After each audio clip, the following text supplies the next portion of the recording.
เจียวเจ๊เจ๊เจ๊เตอเพราะว่าเขาเรียนได้เขากับตัวเขาค้างก็เขาไม่เต้แล้วจังว่าเขาไม่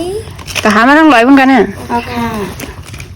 ยาก็เขากว่าผ่าเซตกันเอามาขายไหนกันนะปี อ๋อ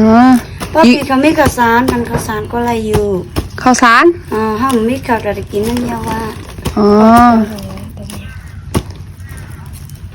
ว่ามีหนึ่งเฮือนข้าวสารก็ไรเนาะ เอาค่ะ อยู่หิมจ้องเลยโต้ไงอันเป็นว่านไหมฮะ เจ๊เอาค่ะ อ๋อ เอาได้ตัวนู้นแต่งานกระดูกเกินที่ได้ค่ะ วันนั้นสุกับป้อยมันแล้วนั่นเดือนห้า ว่า อันไปต้นตาม ว่า เอามาถามอู้กำน่ะ เอาค่ะปีก็เอาข้าวสารก็ไรอยู่นี่แหละก็เลยซื้อข้าวเหมือนกันกุ้ย อ๋อขึ้นหน้าใครอะชื่อเขาอ่ะ อ่า เขาว่ามีอยู่เขาก็กับเมียตุ้มมากกว่านี้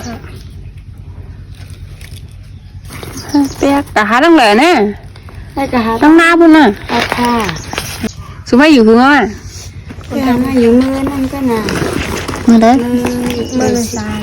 มือเดือนสาม เอาพาเรือนสามไปไกลนั่นนะ อ๋อ มือเรือนสีมือปีจ้า ทำได้เลยจ้า ได้หนึ่งขวบมือเรือนสีนั่นเลย ว่าเลยมาว่าไอ้เนาะ เขาอยู่ตั้งมือใหญ่พุ่นคาปี เมืองใหญ่อู้ ลงมาไก่เกี้ยวอ่ะ ใส่จะทำมึงใหญ่แล้วมา เจ้า เมืองใหญ่มันจ่อเอ๊ะ มันเขาอยู่ อ๋อ ที่มันปลูก พันปุง ค่ะ ท่านไอ้กึดเขามืออยู่นะไอ้กึดชิงปานของเราลูกมึงวัน ตั้งปุ่นจ่อก็เอ๊ะไม่อยู่ไง เกี่ยวปีตั้งเกี่ยวได้ อืม ก็การมีเท่าเมียวเขาสำลงมานั่งนั่นน่ะ อ๋อ ใครเฮือไหนลงมาก็ใครลงมาจำน่ะ อืม ที่ว่าติ่มใครลงมาจำก็ห่มจังลงกับใจแหละป้อมไม่เลิศ อืมน้ำซื้อรถเลยฮะ ไม่เงินแหละหาขาแตกเรื่องต้องอยู่กูว่าได้ เฮ็ดอะไรเอ้ย อันไปจ้างให้แหละ เดี๋ยวเฮ็ดให้ยังงูนยังเปื่อนเลย แต่เป้ให้แหละ มีคนใจอ่ะวันนี้น้องเขามีก็อ่ะ